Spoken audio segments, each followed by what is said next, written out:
Tutorial 3. Orbit Player Settings. The Orbit Player offers many settings, allowing the most demanding of users to configure the player's interface to meet a wide variety of preferences. In this tutorial, we'll cover many settings, their meanings, and how to adjust them. As always, I'll assume that you've listened to the previous tutorials and are familiar with the buttons and, in general, the player's interface. It might be helpful to you to have the player in hand to explore and experiment as these settings are reviewed. The player settings are available through the Settings submenu, which from the home screen can be accessed by pressing the up and down arrows of the control navigation pad until you reach the Settings submenu. Then press the select or the right arrow to open the submenu. Alternatively, from the home screen, you could also simply press 7 on the numeric keypad. Whichever method you choose, you'll land on the first item of the 8 major categories of settings available to you from the Settings submenu. Each of the 8 categories of settings will in turn open a submenu, giving you further settings from which to select. In all of these submenus, pressing the right and left arrows will allow you to scroll through the various options for a specific setting, and arrowing up and down will move you through related settings within the submenu. You'll have a greater feel for this as we review all of the player's settings by turn. Once in the Settings menu, we'll start at the top item, General Settings, which can be opened, as all menus and submenus can, by either pressing the right arrow or the Select key. Within General Settings, there are 14 items, the first being to turn airplane mode on or off. When in the airplane mode combo box, press the right and left arrows to scroll between Enable, meaning to turn airplane mode on, or Disable, meaning to turn airplane mode off. Once you're on the setting you prefer, press the Select key to save the setting and exit out to the main Settings submenu. Turning airplane mode off allows the player to communicate with the world, whether that's downloading a book from an online library, playing an internet radio station, streaming a podcast, or updating your player. Much of the time, you'll want to keep airplane mode off, but it does add to battery drain as it's maintaining Wi-Fi and other forms of connectivity. To lessen battery drain, a good time to turn airplane mode on might be when you're planning to spend some time reading a book, playing music stored on your player, or making a recording. Note, however, that turning airplane mode on also disables Wi-Fi and Bluetooth connectivity, so you wouldn't want to turn airplane mode on if you're planning to, say, listen to a book or music through Bluetooth earbuds.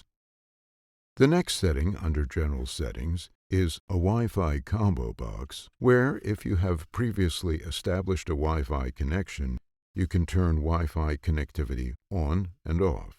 This is another setting which you can choose to turn off to preserve battery life. But again, turning off Wi-Fi also disables Bluetooth connectivity. Arrowing down to the next setting under General Settings, Bluetooth Combo Box, which, like the 2 previous combo box settings, provides the facility to turn Bluetooth on and off. Once we complete General Settings and return back to the main Settings menu, we'll visit the Wi-Fi and Bluetooth Settings submenus in their own right. The Wi-Fi and Bluetooth combo boxes we have here in General Settings control only the ability to turn these forms of connectivity on and off, as opposed to the Wi-Fi and Bluetooth Settings submenus accessed from the main Settings menu, which will allow you to scan for, discover, and connect to Wi-Fi networks and Bluetooth devices. The next setting under General Settings is Typing Echo, which will allow you to adjust how the text you type into edit fields is spoken. The player can announce each letter as you type, or announce each word after a space or punctuation character is entered, or say both character and word. Press the right and left arrows to scroll through these 3 choices, and press Select on the setting you'd prefer. From the General Settings menu, arrowing down to the next setting, we come to Capitalization Alert, which will determine how uppercase letters are to be announced. Whether you would prefer uppercase letters to be spoken at a higher pitch, or have the word cap said before announcing each uppercase letter, or just announcing the letter. You'll recall from our previous tutorial that by pressing the asterisk or star key, when in edit fields, you could switch among lower and uppercase letters, digits, and symbols. Scroll left and right through the choices and select your preference. Returning back to the General Settings menu and arrowing down to the next setting, Main Volume, you can set the player's volume when playing content such as books, music, internet radio stations, podcasts, voice recordings, and so forth. Its purpose is to set a base point for volume from levels 1 through 15. But remember that you can always turn the volume up or down using the volume keys on the right side of the player. On the Orbit player, there are two different volumes, the volume for playing content and the speech volume, that is, what the player announces when you press a button or move through a menu. You'll recall that pressing both the up and down volume controls on the right side of the player simultaneously allows you to switch through the various controls to set the player's main volume, speech pitch, or rate of speech. Then, releasing the simultaneously pushed buttons, use the up and down buttons to increase or decrease according to the setting you've selected. The next three settings in General Settings determine how much information is reported back to you by the player. When you first receive your Orbit player, you may very well appreciate all the information provided. But as you become more familiar with the device, you may find that you won't require as much detail. So through these three settings, you can significantly reduce the player's verbiage. The first of these settings is Control Type Announcement, which determines whether you want your Orbit player to announce various control types, such as checkboxes, combo boxes, buttons, etc. As an example, Airplane Mode Combo Box, disable. Wi-Fi Combo Box, enable. Bluetooth Combo Box, disable. versus Airplane Mode, disable. Wi-Fi, enable. Bluetooth, disable. Did you notice that when turning off Control Type, Combo Box was no longer announced? The second setting dealing with the player's verbiage is Speak Hints, which informs you of an action to take whenever you press a button or move through a menu. For example, Utilities submenu. Use the right arrow to open and left arrow to close. Settings submenu. Use the right arrow to open and left arrow to close. versus Utilities submenu. Settings submenu. It's probably the first of the three verbiage settings that you'll want to disable, but certainly keep it enabled if it's of help to you. Arrowing down the General Settings menu to the third of these three verbiage control settings, we find Position Announcement, which will allow you to select whether you'd like the player to inform you of the number of an item relative to the total number of items in a menu. For example, Book Reader, 1 of 8. Media Player, 2 of 8. Internet Radio, 3 of 8. versus Book Reader. Media Player. Internet Radio.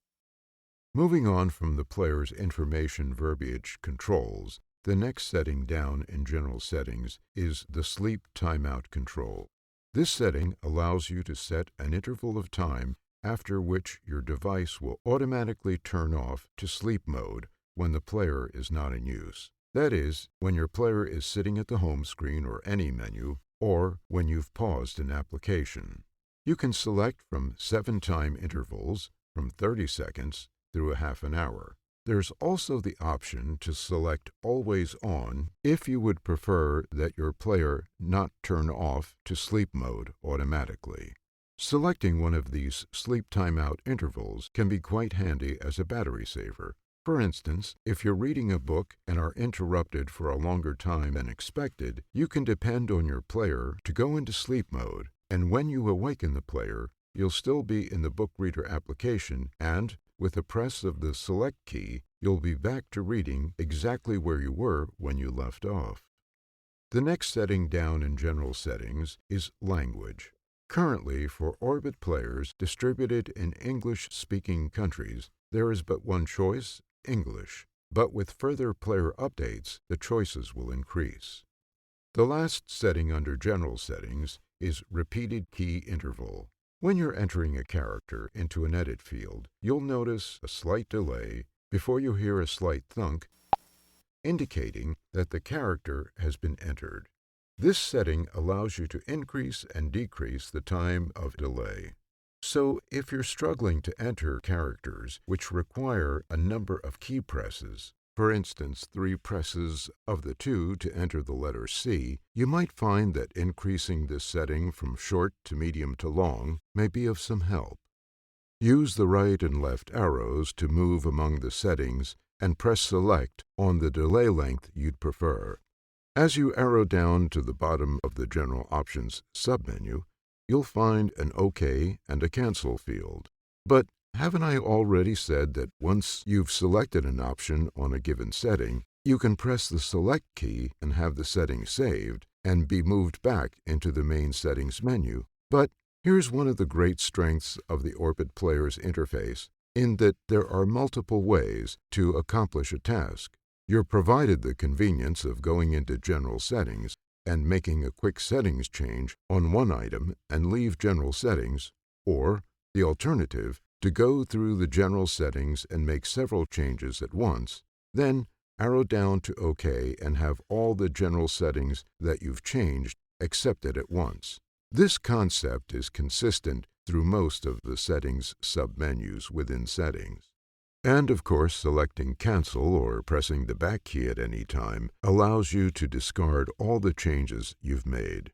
Before we move out of General Settings, I want to remind you of a shortcut which was demonstrated in the last tutorial, that is, that from anywhere, no matter what you're doing with your Orbit player, with the shortcut, the simultaneous press of the menu key and 0 on the numeric keypad, you'll instantly be brought back into General Settings. So do keep that very convenient shortcut in mind. Now let's move out of the General Settings submenu and go into the next submenu, which is Speech Options, meaning the speech spoken by the player when you press a button or move through menus.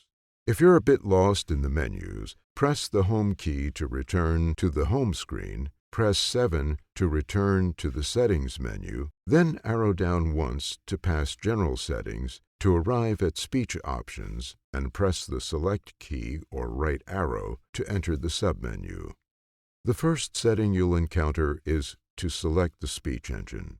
At present, the Orbit Player provides you with 2 choices, RUNA TTS by AccessMind or Text-to-Speech by Google. Whichever speech engine you choose, as you arrow down, you'll notice the same speech options for each speech engine. That is, speech language, voice, pitch, and volume. As with all menus, use the right and left arrows to horizontally scroll through the choices and either press the Select key to save the setting and exit speech options, or move down through all the speech options, set your choices, then move down to the OK field and press the Select key to save all the speech options you've made. Remaining in Speech Options, arrowing down past Speech Engine, you'll encounter the Language setting. While you may find more than one language, for English speakers in the United States, choose English USA. Arrowing down again, you'll come to Voice. Each of the voices offered are, of course, dependent on the speech engine you've chosen. As you scroll right and left, you'll hear the names of the various voices, but the voice doesn't change until the setting is saved. Arrowing down past Voice, the next 3 settings provide for adjusting speech, rate, pitch, and default volume. Use the right and left arrows to adjust the values of each. Do keep in mind, though, that you can always adjust these 3 settings on the fly by simultaneously pressing both the up and down volume controls on the right side of the player to select which setting you'd like to adjust. And, as in most settings submenus, at the bottom of the Speech Options submenu, you'll find OK and Cancel. We'll now exit the Speech Options submenu by pressing the back key, and having moved back into the Settings main menu, we'll arrow down to the next Settings submenu, which is Date and Time Options. Once the submenu is opened, you'll be placed in the time zone setting.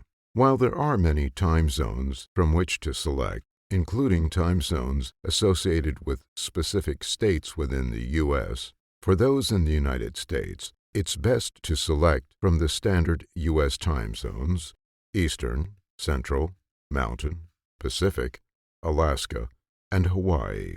As within all menus, use the right and left arrows to scroll among the choices. Arrowing down past Time Zone in the Date and Time options, you'll next come to Time Format, where you can choose to have the time announced via a 12 or 24-hour clock. For example, the time set to a 12-hour clock would be announced as Time is 7:48 p.m. While setting to a 24-hour clock, the same time would be announced as Time is 19:47. Below Time Format are the hour and minute fields. Scroll right and left to set the current hour and minute. Below the two time fields are the three date fields: day, month, and year. Just as with the time fields, scroll right and left to set each of the date fields. Below the date fields, you'll come to the Sync with Time Server button. If you have your time zone selected correctly and your player is connected to the Internet through Wi-Fi, you may choose to come down to this field and press Select to have the date and time set automatically for you. This is performed by synchronizing the date and time with the time server. Again, at the bottom of the Date and Time Options submenu, you'll find OK and Cancel. Backing out to the main Settings menu, the next submenu down is Wi-Fi Settings. The steps for connecting to a Wi-Fi network were previously provided in Tutorial 2, Basic Operations of the Orbit Player.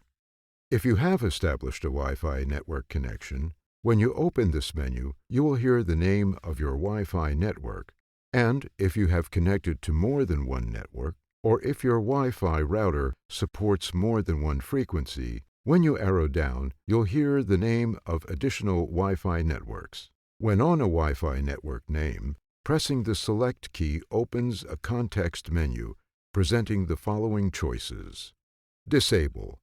The same action as in the general settings to turn your player's Wi-Fi connection off.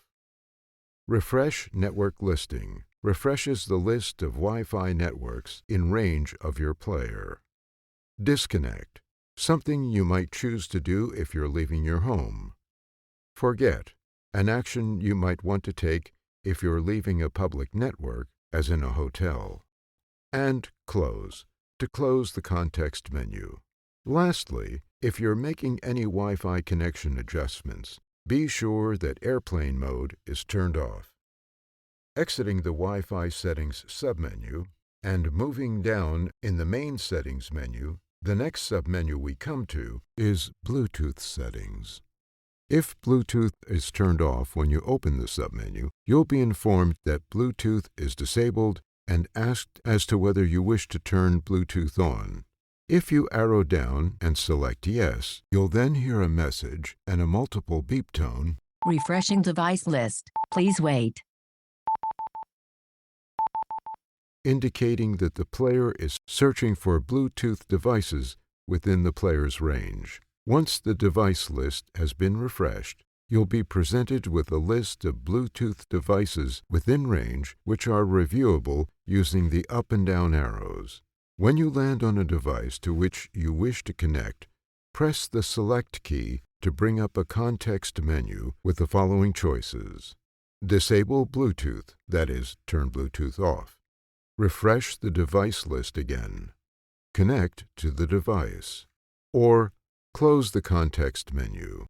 Once you connect to a device and reopen the context menu from that device, you'll be presented with an additional choice to forget the device. Once Bluetooth is enabled, each time you return to the Bluetooth Settings submenu, the player will first scan for available Bluetooth devices within range.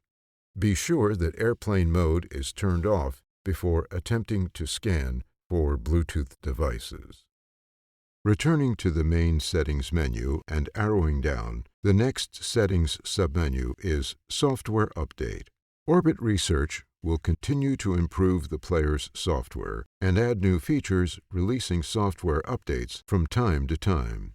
When you open the Update Software submenu, you'll be presented with a checkbox asking whether to automatically check for updates at startup. Pressing the Select key will allow you to check and uncheck the field. My recommendation is to have this field checked because you won't want to miss the latest update. If checked, each time you turn your player on, should there be an update, you'll be informed immediately and be given the opportunity to update your player. Arrowing down within the Software Update submenu, the next control provides the ability for you to immediately check to see whether there is an update. You'll be informed whether there is or not. If an update is available, you'll have the opportunity to download and install it. Note that when the player updates, it will have to shut down and restart. Arrowing down past the Check for Updates button is a control to allow you to install an update from an SD card. In addition to updates being made available to you through the player's update facilities, updates will also be posted to the Orbit Research support page as offline installation packages for use in secure environments, and also be available to be downloaded to your computer. When downloaded to your computer, the update package should then be copied to the root of an SD card, with the SD card then inserted into your player. At that point, you would then come back to this control and press Select to proceed with the update. Note that it is especially important never to proceed with a player update if your player's battery has less than 50% remaining charge, and always keep your player connected to the charger while updating. Moving out of the Software Update submenu back into the main Settings menu, we'll arrow down to Install additional RUNA TTS voices. In this submenu, you can install and manage various voices available for the Vocalizer-based RUNA TTS. Upon opening this submenu, you'll be asked to please wait as a series of beep tones sound while the list of available voices is retrieved. Once completed, you'll be focused on a language combo box where you can select from a plethora of voices. The default is all languages, and if you arrow down to voices, you'll see that there are more than 130 voices in many languages. But arrowing back up to languages, customers in the United States who speak only English should select English United States. Should you, however, desire to have the player speak in another language, first arrow up to Languages and scroll left and right to the desired language. Then press the down arrow to move to Voices under that language. Scroll right and left through the available voices in that language. And, after arriving at the desired voice, press the 0 on the numeric keypad to select the voice. If you'd like to add an additional voice, scroll left and right to the desired voice, and again, press 0 to select that voice. Then press the down arrow to move to the Install button. Pressing the Select key will download the voice and install it. You'll then be given an opportunity to restart your player to complete the installation. The new voice will not be available until the player has been shut down and restarted. Once restarted, to switch to the language and voice, it will be necessary to come back into the Speech Options submenu under Settings. Down arrow to Languages and scroll to the desired language, and if you've selected only one voice under that language, press the Select key to switch to the new language and voice. If you have installed more than one voice under the language, rather than pressing the Select key, you'll have to arrow down to Voices to select the desired voice, then press the Select key. A cautionary note. If you're planning to add and switch to a new language, be very careful, read over these instructions several times. For one misstep in this process can get you into lots of trouble, even resulting in having you reset your player back to factory defaults.